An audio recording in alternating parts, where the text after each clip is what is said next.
Everyone. Today's daf is daf Yud Gimel, and we are up to the Mishnah. Mishnah. So the Mishnah of Yud Gimel Amud Aleph.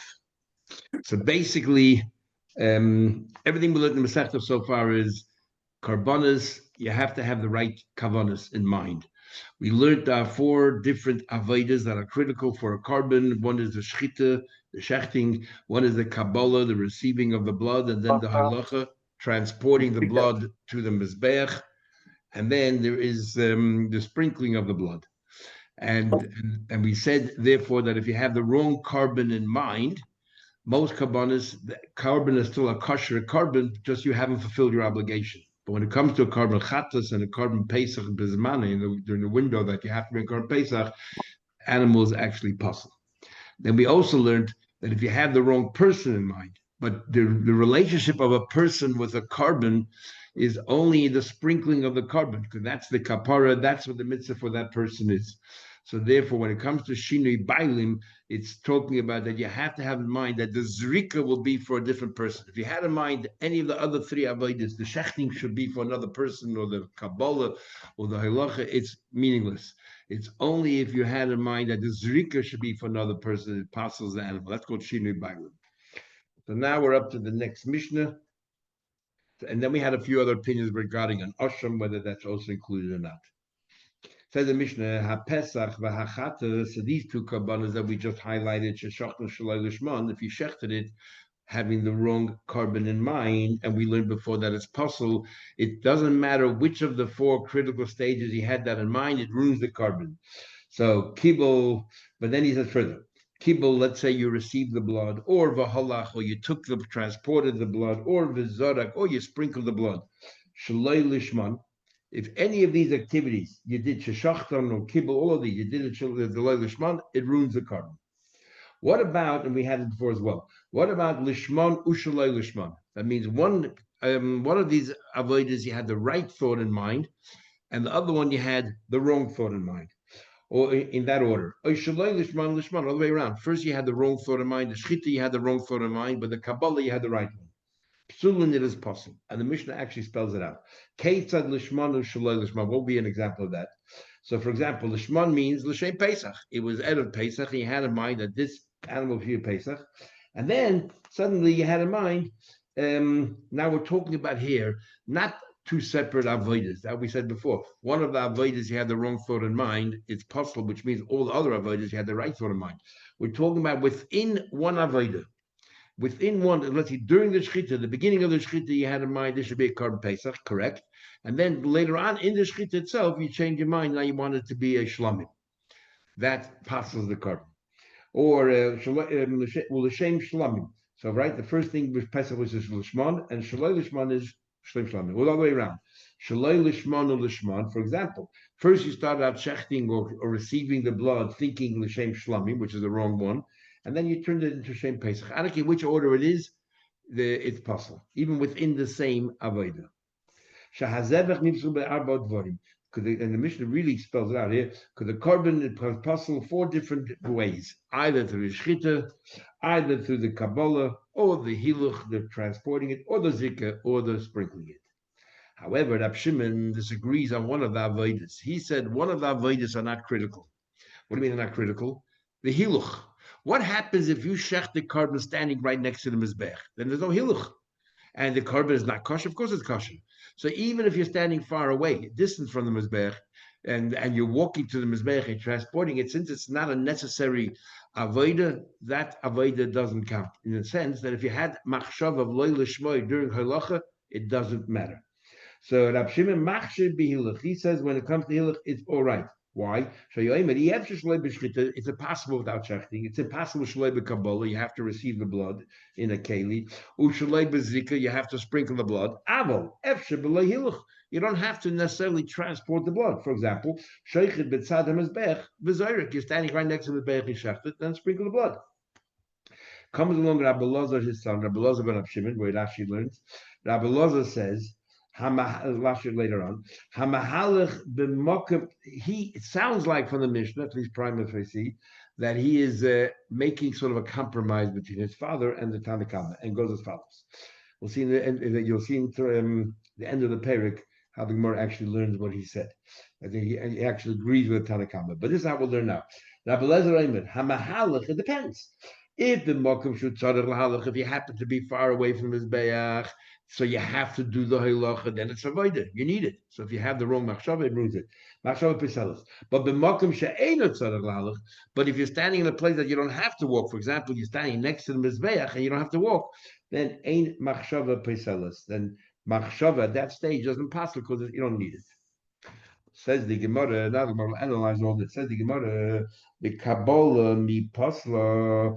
You're telling me that Kabbalah passes. Let's see, right? You're just telling you that the Chachamim, that Kabbalah passes. In other words, when you receive the blood, we're talking the argument in the Mishnah is about halacha. But Kabbalah, everyone agrees. If you receive the blood, then you have the wrong thought of mind. It's possible. So that's the question. The Kabbalah mi passes. The Kabbalah actually passes. But Tanya, didn't we learn? It says a pasuk. The hikriva, you should bring close, Bnei Aaron, the kohanim, the blood, and they should, and the zerok dam, and they should go ahead and sprinkle the blood on the mizbech. Vikriva means to bring close. What does it mean, vikriva? Does it mean receiving the blood? Does it mean halacha, bringing it? Does it mean actual zikr, sprinkling it? Says the Gemara, vikriva is do kabbalah, so that actually means receiving the blood. It's receiving the blood. That what? That you have to be makabel, it's inside a vessel. After makabel, you say you receive blood, maybe it means actually sprinkling the blood. So kishoaim, you know what, you're bringing it closer to the mebech, sprinkling it. But kishoaim, in the very same pasuk, it says v'zor kusadam, you should sprinkle the blood. Hare zika amos, it says separately zrika. So what do you mean be kriva? You should bring it closer. Zu kabbalas hadam. This means that you should receive the blood in the keli. Bnei Aaron HaKohanim, that it says in the pasuk further who should do it, the Bnei Aaron HaKohanim. We said before that even though we're talking about receiving the blood in the keli, we use the word vihikriv, which sounds like you have to bring it closer. Because you don't always need halacha if you're standing next to the mizbeach, then we say that what could it mean? It's not mandatory to walk with it if you're standing next to the mizbeach, so it must mean Kabbalah in the keli. Okay. Sorry. What do you mean Bnei Aaron HaKohanim? Who else? Should hey be kohen kosher? It has to be a kosher kohen, right? Not a balmum. And the kohen has to be wearing his vestments, because we learned that what makes a kohen his clothes. If he doesn't have his clothes, he's not kosher to be kohen. Omar Rabbi Kiva said, how do you know that a kohen is the only one who could do that? Never kind of says of Bnei Aaron, he says that they're Shama. Another way of learning. Whenever Lahalon, it says in another pasuk, Bnei Aaron HaKohenim HaMeshuchim, those who are anointed. So we said, okay, so we know that you have to what? That a kohen. So what are we leading into? As we'll see in a minute.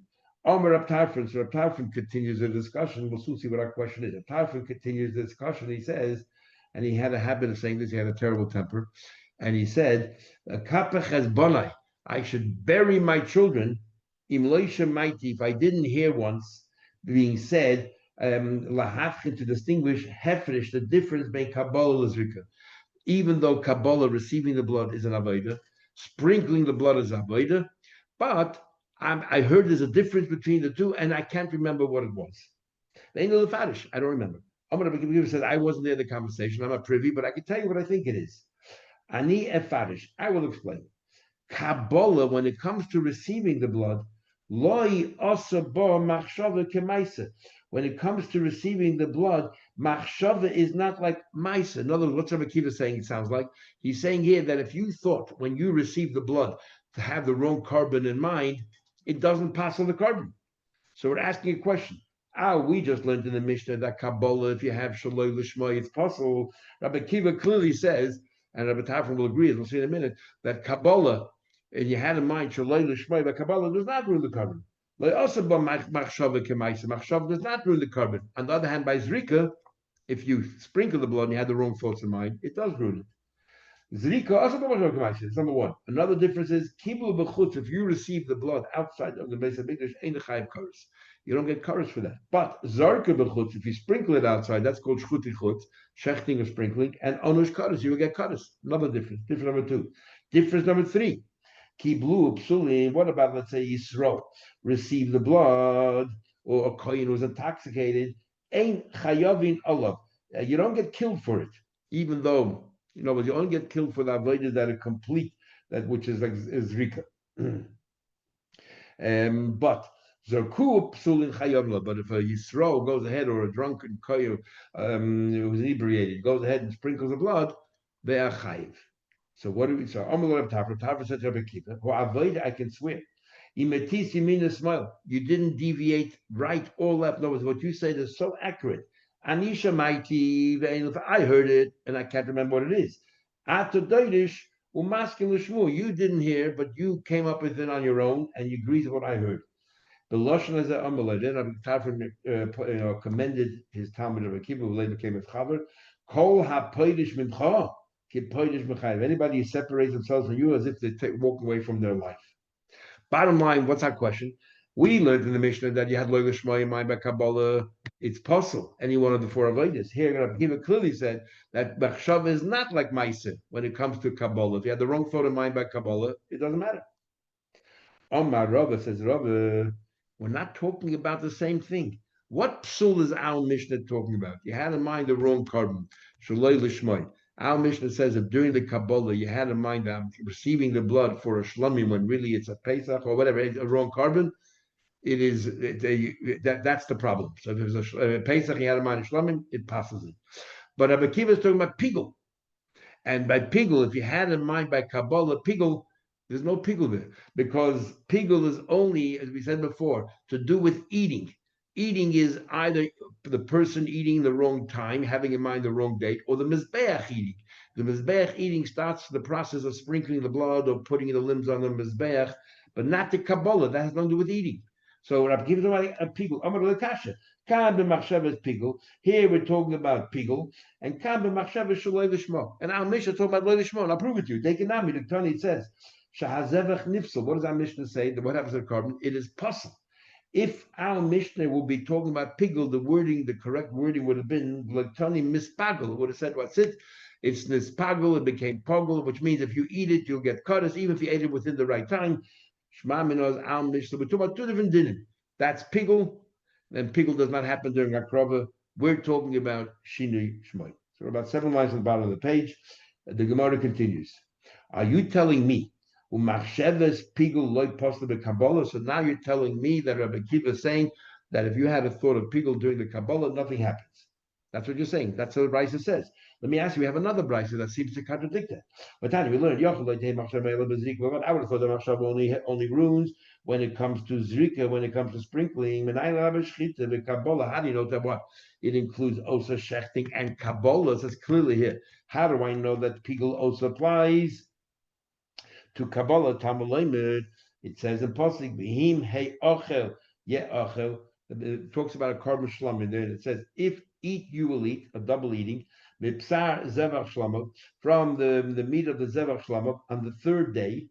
And then it says that you will not be forgiven, and it's considered pigul. Lo yirotze will not be forgiven.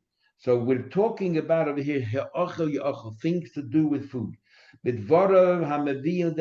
Any process that brings it closer to be eaten is included. Any process that brings it closer to be eaten is included. No, it's the Kabbalah, which brings it closer. You have to have the blood first, then you have to transport it to Mizbeach, and then sprinkle it. All of those steps, if you had the wrong pigul, it ruins it. Yachol, I would have thought, remember, after you did the zrika, the next stage is you go ahead and you bring parts, the limbs and parts on the mizbeach, and the leftover blood that you didn't sprinkle, you go and pour down the shoots. So Yachol, I would have thought, I would have thought to include also that if you poured, let's say, the blood down the yesod, and you had in mind that you're going to eat the meat, let's say, tomorrow, or if you were roasting the thing on the mizbeach, and you had, I'm doing this so I can eat the rest of the carbon tomorrow, which is the wrong time, and you had the wrong thought in those stages, that doesn't work. Why? It says, Bayem hashlishi lo yiratza. On the 3rd day, lo yiratza, you will not be forgiven. Which process ends the forgiveness? Is the zrika on the mizbeach. Hamakriv oisai loy. It says about makriv oisai loy yachashiv loy won't be considered. Zrika b'chal hoisa. L'chayda it says he'achal yachal, any step that brings it closer to being able to be eaten, which is the 4 steps. So zrika is included in those 4 steps. Shechting, kabbalah, halacha, and zrika. Why does the pasuk say lo yiratza, which seems to hone in only on the zrika? Zrika was included. Lama yatza lahakish to compare to it. I'll tell you. Ma zrika miyuchedesh avoid. It's one of the avodas. Ma'akeves kapara, and if you don't do it, you will not be, the carbon is not a valid carbon. Af kol avoida. What's included in this thought process? A pigul, any avoida that what? It's an avoida or ma'akeves kapara.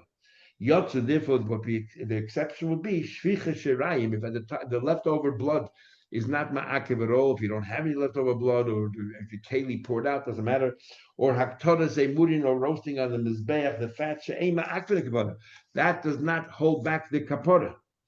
So what do we see from here? But we have 2 brises. Rabbi Kiva said that he had pigul in mind during Kabbalah, it does not disqualify it.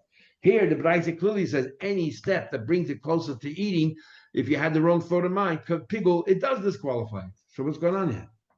So the mother, it's not really a problem. Why isn't it a problem?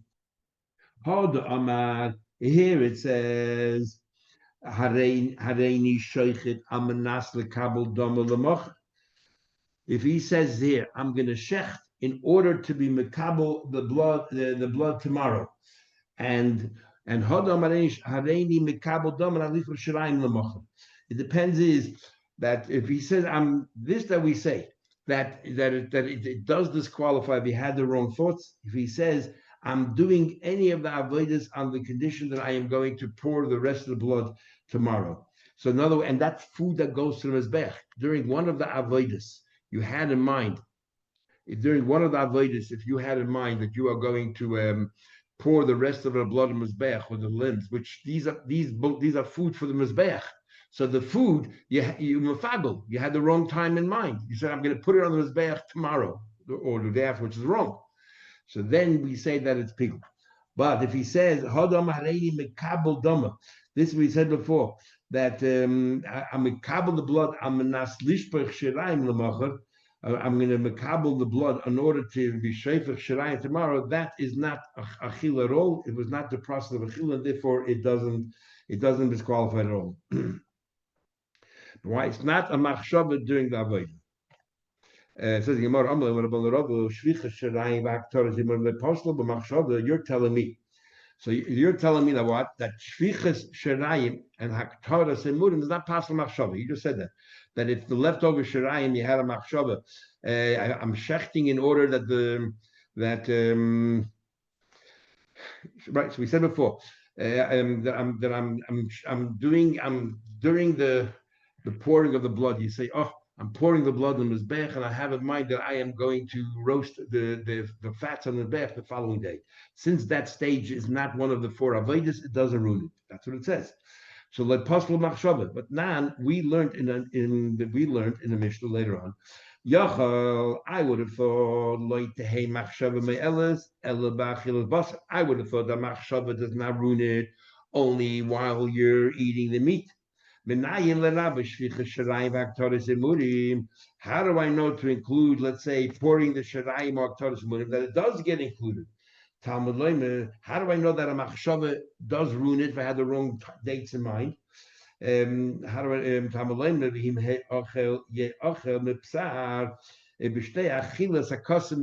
talks about 2 kinds of consumption. Achas achilas adam, the person, and the achas achilas mizbeach. So we see clearly from here that there is pigul. There is pigul, it seems from here, by these activities. Says the Gemara Kasha. Hodama here is talking about hareini shoifich shirayim amanas. Sorry, skip one. Hodama hareini zodik. He said, I'm sprinkling the blood almanas lishpach shirayim lemacher. I'm sprinkling the blood so that I can pour the rest of the blood tomorrow in his beach. Since I'm thinking this thought during Zrika, which is one of the avodas, so it does cause a problem of pigul. The other one that said that it's not a problem is talking about hareini sheifich shirayim amanas lahakte emul. The other one's talking about while he's pouring the shirayim, he says, I'm doing this so that I can bring the fats tomorrow. pouring the shiraim of the blood is not an avodah. So if during the pouring of the blood on the mizbeach, the leftover blood, you're pouring it down the chute, and you're thinking that I'm going to put the rest of the fats on the mizbeach on the wrong time, it doesn't ruin anything because this is not one of the four avodas. But the brisa that says it does ruin is talking about during the zrika, you said, I am sprinkling the blood now, and I am going to put the fats on the mizbeach tomorrow. Here, it's a problem, because when did you have this thought? While you were doing the zrika, it's one of the four avodas. So that is a difference. So now the Gemara is talking about the avodah of Kabbalah and Hoilacha and Zrika. So the Gemara talks about, what about, okay, you dip your finger into sprinkle. What about the sprinkling itself? Everything was done all right. But when you dipped your finger in, you said to yourself, I'm dipping my finger so that I will, what do you call it? Do so, put on Mizbeach tomorrow. Now, where are we talking about? In the outside, we're talking about the inner Mizbeach. When it comes to the inner Mizbeach, in the carbon there, it says, that by the Chatas Primis, the Torah says, V'taval hakoyin etzboy. You should dip your finger inside. So we want to know, but it's not the normal avodas. Now, what the Gemara is on about is as follows. Where do we learn the concept of pigul from a carbon shlamim? And we just said, Hima ochel, ya ochel. So we want to know, does it have to be exactly like a shlamim, or each carbon is differently? So by a shlamim, you have four avodas: shchita, kabbalah, halacha, and zrika. But by a carbon chatas primis, you have another thing, which is tevilah. You dip your finger inside. And if you had the wrong kavanah, the Torah says you have to dip it. You had the wrong kavanah at the time. Does that become pigul? Or do we say, look, it's not like a shlamim, so there's no pigul there? What do we say? So that's going to be the discussion right now. So the Gemara, I heard shetvilas etzba, dipping your finger in mifagelas bechatas primis. It is mifagel because that's the avodah for a chatas primis. Shama Ilfa heard it. Ilfa was the friend of Rabbi Yechon we had in Mauritius that was a big Talmid Chacham and was a baskel that came from heaven that whoever goes to learn now will become Rosh Yeshiva. Rabbi Yechon heard it. Ilfa didn't. So Ilfa went into business and Rabbi Yechon went. But Ilfa there said in the Gemara that he knows everything and he can answer any question. And we have him a few times, mainly in Kotcher. So Ilfa heard it and he repeated it before Rapada. Amar Rapada says the question we just said. If we learn it all from Shlamim, by Shlamim, there's no such thing as dipping your finger. So how can you tell me that this is an avodah that causes pigul? So Papa says, Amar Klulam the pigul. We do the pigul for Shlamim. You live in Shlamim. Ma Shlamim ain't filet when fagelas ben. By Shlamim you don't see the pigul. So by dipping avchatas ain't filet et when fagelas ben. So the same thing should be here as well. Says the Gemara back. Gemara counters. The chi hakoil mishlamim lanu or ilfa. You think you learn everything from Shlamim? Let me ask you a question. We're going to learn later on a whole sugya.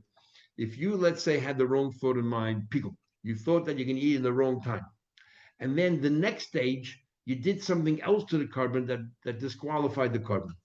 And we'll have a Gemara Machlekes later, and we say, but we conclude, we say that if you ruin the carbon for some other reason, and then it loses the pigul status. So if you went ahead and you ate it, you did not do an avera that deserves chorus from pigul, because the moment you turned around and you disqualify the carbon, the pigul disappears. So by carbon chatas, let's say first step you had pigul, you shechted it and you had in mind you're going to eat it in 2 days, and the next step by Kabbalah you had in mind a different carbon. So by having in mind a different carbon by carbon chatas, you just ruined the carbon chatas. So if you go ahead and you eat it later, you did not do the avera pigul, because since you ruined the carbon by having the wrong carbon in mind when you did the Kabbalah, it removes the pigul. By a carbon shlamim, if you did pigul the first stage, shachita, and then you had in mind that it should be another carbon, since we learned the din is that by shlamim, the animal is still a kosher carbon, just you haven't fulfilled your mitzvah, it does not remove the pigul status. So the question will be, if all the animals we learn pigul from shlamim, it has to be like shlamim. So why is the din by chatas different than by shlamim? That if you had a lishma in mind, by chatas it cancels the pigul, and by shlamim it doesn't. So we see there are differences. Each carbon accordingly. So therefore, what's the problem? Chatas primis, dipping your finger, even though it's not like a shlamim. So what? That's what the Gemara is going to talk about. Says the Gemara. The chi hakol shlamim lamdu. You think learning shlamim? Ima shlamim shlei lishman. By shlamim, for example, if you had the wrong carbon in mind, ein moitzim b'dei pigul. It won't cancel the pigul. Why? Because it's still a kosher carbon. So therefore, the pigul remains. If you ate it, you'll be chayav kares. The din should then be, if you have to equate everything to shlamim, the din should be by chatas lishma ein moitzim b'dei pigul. That what? That it shouldn't. That what do you call it? It shouldn't cancel the pigul, but it does. Elamai Shlamim, what do you tell me? That maybe we don't learn from Shlamim. Maybe Midabui Nekroikasya. Maybe there's some other sources that we learn from. No, if so, Hachanami Midabui Nekrasi, the same thing by Karmachatz Primis. We learn pigul from elsewhere, not from Shlamim, and therefore, if the Torah mandates you have to dip your finger in, you have the wrong kavanah in mind, that's pigul. A similar discussion. Rabbi Shimon Levi said the same thing. I heard somewhere in the attic, that the same thing, that if dipping in your finger by chatza primis makes a pigul. Tahi by the Shlokish wondered, Klum lam the pigul, Mishlam Shlami, Mashlam ain't was that's for Gelb, and I've chatza to better Gelb. Same discussion. The Chayla Shlami doesn't apply, shouldn't apply here either. So he answered back, Vichi Hakum Shlami Lamdu, you think we learned everything from Shlamim? Imashlam Shlishman, and the pigul, I've chatza my imagine the pigul. Then this why by pigul, why if you have loy the shma, the didn't play out differently. Motel, didn't we say that Pesach and Chatos are different? 100%, but that's the din of loy lishma. But now we're talking about pigul. Where do we learn the din of pigul from? From Shlamim. And you seem to be learning that Tvila be'etzba should not be pigul because it's not identical to Shlamim. So the Gemara is asking, if it has to be exactly like Shlamim, so why is the din by a Shlamim? If you had pigul by Shchita, and then by Kabbalah you had loy lishma, we say the animal is still pigul, and if you ate it, you'll be chayav kares. And by a chatas, we say that if you shechted it with pigul, having in mind the wrong time for eating it, and then you went ahead, you did kabbalah loy lishma, you had in mind a different carbon, there's no longer any pigul. It disappeared. Valid reason, but it's no longer like shlamim. If it has to be identical, then the halacha should be the same. And the fact that it isn't proves we're not learning from shlamim. Your premise is wrong. We're not learning from shlamim. Every carbon we learn from other psukim. And therefore, by chatas primius, tefillah be'etzba should be pigul. That's what the Gemara is trying to say. Amar Rabbi Yisrael says, "Ein hakoil mishlamim." No, your original premise is 100% right. We learn everything from shlamim. Now, so Novos, if you ask me a question, shlamim. So how can you come along by chatas to change the din? So he says, we're not changing the din. We're not. It doesn't have to be mamish identical to shlamim. The principle has to be the same. Let's find a case by shlamim where it passes the shlamim. For example, you did pigul of chutz l'zmane when you did the shchita, and then when it came to the Kabbalah, you had in mind chutz l'mekayme. So what happens now when you have in mind by a carbon chutz l'mekayme? It ruins the carbon. So let's say by zrika you had in mind chutz l'mekayme. So what happens? It ruins the carbon. So because by shlamim now you ruined the carbon, there's no longer pigul. So we see by shlamim the same principle applies. Where in a case you disqualify the shlamim by another activity, it removes the original pigul. So by a chatas, how do you disqualify the chatas? Through loy lishma. It doesn't matter how you disqualify it. It's the principle that matters. The principle is that if you ruin the carbon, you disqualify the carbon through another way, the pigul disappears. So therefore, we learn everything from shlamim. And if you learn everything from shlamim, we don't have a source to say that a chatas aprimi is dipping your finger should be pigul. Because we learn from shlamim, no such thing. So he says here, Rabbi Chanina, in hakam shlam lamdu. Navas, hoyel says the chutz l'mekayme paisa b'shlamim. We find this principle by shlamim. If you had in mind chutz l'mekayme, u'shaloi l'shmoi paisa b'chatzas, and what disqualifies the chatzas loy l'shmoi. But the main thing is not how is disqualified. It is that it's disqualified. Is ma chutz l'mekayme paisa b'shlamim mitzvah de pigul. It's like shlamim if chutz l'mekayme cancels the pigul. So af shlo l'shmoi paisa b'chatzas mitzvah de pigul. Say the b'chatzas, the principle is the same. So therefore we're learning from shlamim. And if so, there's no basis for tefillah be'etzba. Amar Rabbi Yirmiyah comes along, Rabbi Yirmiyah, he says, Mitzida Tibur. Rabbi Yirmiyah comes along, he says, I'll answer you the question from its very, very source. So he's looking at you want to say we learned from Shlamim, we have this principle, and therefore we have no basis of chatzos primis. 1 second, he says, no, we cannot learn chatzos from Shlamim based on this principle. You know what I can say? Chutz l'mekayme is a very strict iser. Because no matter what carbon it is you're doing, if you had in mind chutz l'mekayim, it ruins the carbon.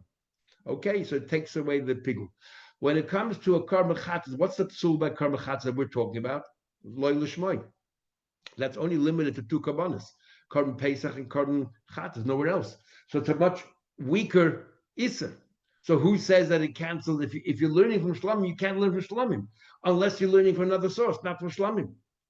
And therefore, tefillah be'etzba, learning from another source, and that's the avoided by chatzah primis. It should be pigul. Says Rabbi Yirmiyah. B'tzida tivra, I'll break your answer from itself. So what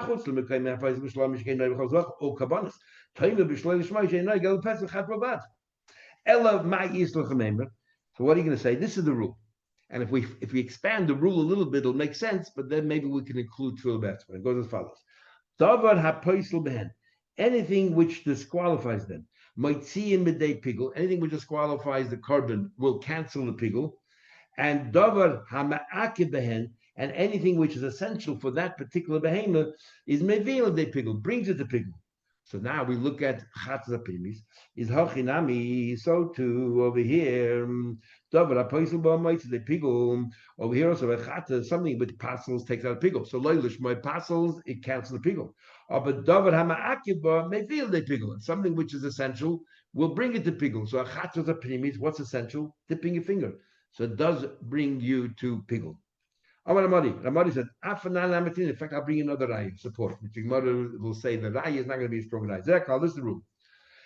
Just like we have a carbon, we have mincha. Now remember, we're learning everything from shlamim. So the activity that we do with a mincha is very similar to a carbon. Shchita is kmitza. Kmitza, in shchita, you shecht an animal, some of the blood goes out, some of the blood remains. Kmitza, you take away some of the flour offering and some of it remains. So the kmitza part, the removing a part of it, that is tantamount to shchita of an animal. Kol ha-koimitz, the noisim b'kli, and then you put it inside a keli, v'hamoilech, and then you bring it to the mizbeach, and then amakta, you bring it up. Now, this activity of noisim b'kli, we're going to now prove that if that's the activity essential for that particular carbon, it's considered essential. If a tefillah be'etzba is also going to be considered etzba. So we're saying over here that any one of these activities, if you had in mind pigul, that you're going to eat it tomorrow, whatever, during any one of these stages, kmitza, putting it in the keli, carrying it, or putting it on his back. Now, we want to know, putting in the keli is compared to what? That's exactly shchita. Maktir, putting it on the mizbech is just like the sprinkling of the blood, which is the kapara, and by mincha, it's putting on mizbech. What's the activity of noisim b'kli? Now, what's the question? Isn't that the same thing by blood? The blood pours into a keli. So what's the more saying? No. He's saying there's a difference between blood pouring in a keli or you putting the mincha, the kmitza into a keli. You know the difference is? When the blood pours in a keli, it happens by itself. The kmitza, you have to put it into a keli. It's very different. Yet how do you learn from each other? There it happens by itself, and here you have to take it physically and put it in there. Elanova, what are you going to tell me? That's how you do it.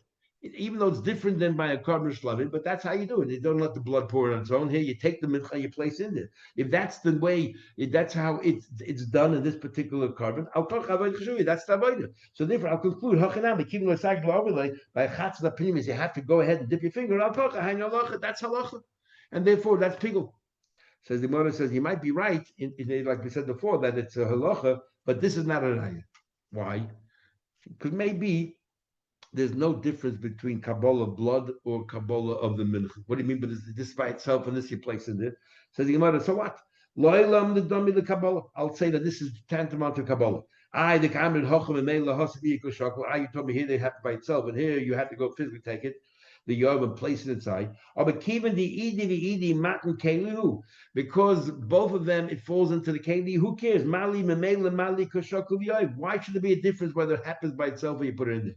So therefore, this is exactly like shlamim. Doesn't prove anything in mincha. Nevertheless, we said before already that we have a rule: anything which brings to pigul, any activity which is essential and is ma'akiv should bring to pigul, and therefore tefillah be'etzva should bring to pigul. So the Gemara, 1 second. Why can't we say that tefillah be'etzva is actually a machlekes tanai? The Tony Chad, in one brayse we learned Tfilas Etzma Mefagelas Bechatas, that dipping your finger does make a pigul. The Tanya Idich, look at another brayse, clearly loy Mefagelas, if you toivel your finger and you had in mind to roast it the following day, or loy Mispagelas. Let's say if you shechted and you had in mind, or the Kabbalah and you had in mind that you're going to dip your finger in tomorrow. So one brayse says it is pigul, one brayse says it isn't. Isn't that exactly the question we have here? That's a machlekes. My lav tanai says you might not know lav dafka. Maybe what loy. I can say har rabbanan or har Rab Shimon. In our Mishnah we had the rabbanan. Rab Shimon says in our Mishnah that halacha is not considered an activity, right? Because you can get away with that. It's not an activity, and therefore, according to Rab Shimon. We said that halacha is not mafagul, and Rav Shimon therefore says that putting your finger in is not mafagul. Says the Gemara, Rav Shimon. If you tell me the brayse says Rav Shimon, therefore it's not mafagul, then why talk about only dipping the finger? My ear gets filled, but why limit it only to dipping the finger? He says that Rav Shimon made a rule. Kol she'eina al mizbeach hachitzin kishlamim. Since where do you learn pigul from? From shlamim. So any animal which is not brought on the outside mizbech, just like a korban shlamim, ain't by pigul. There's no pigul at all. So why does the second brayse that says there's no pigul if you dip your finger? The second brayse says there's no pigul if you shechted. There's no pigul at any stage of it. If the author is Rav Shimon, because Rav Shimon holds it has to be similar to a korban shlamim, which is brought on the outside mizbech, not if it's brought on the inside mizbech. So the Gemara says you're right. Elahava harabanim. Both brayses must be the Rabbanon. So how come one says there is pigul, one says there isn't? But like kasha, no question. Kan the chatois hachitzonis, and the chatois hachitzonis is no pigul. If you dip your finger in standing outside before you sprinkle it, that stage is not a stage. Nowhere does the Torah say the taval when it comes to the outside carbon. So therefore, there's no pigul. That's the brayse that says there's no pigul. And kan the brayse that there is pigul is talking about the chatois haprimis. Is talking about the chatas that's brought inside the base of Mikdash. There, the Torah clearly says the taval, essential avodah. Therefore, there's pigul. Says the Gemara, if that's pshat, and you have a whole brayse telling you that the outside chatois is no pigul, what do you need to tell me for? Chatois pshita. I mean, it's not an activity that you have to do. Why would you even think that there's pigul in the brayse and needs to tell you there's no pigul? So, like, see, but taval doesn't say anywhere in the outside chatois dip your finger in. It just says you got to sprinkle it. So you have to sprinkle it. Nowhere to say dipping. So why would you think that it's an avodah that if I had the wrong thoughts at that stage, I can ruin the carbon? Says the Gemara, it's not so simple. Itzrich, I need it. I would have thought, since Hoyel, it says in the pasuk, it says the lokach, you should take it. You should take it. Sounds like that you should, that you have to take the blood. It's not good enough if somebody places on you. Well, the koif, if a monkey comes along. Interesting, more use an example of a monkey rather than just another person. Ramiluhu and places on your hand is not good enough. Boil the mishkal zim nachriti. You have to take it yourself. It says v'lokach. You got to take the blood. So if a monkey put it on you, the Achrayim talk about what about if somebody else put it on you. If the monkey put it on you, you have to take it again because it says v'lokach.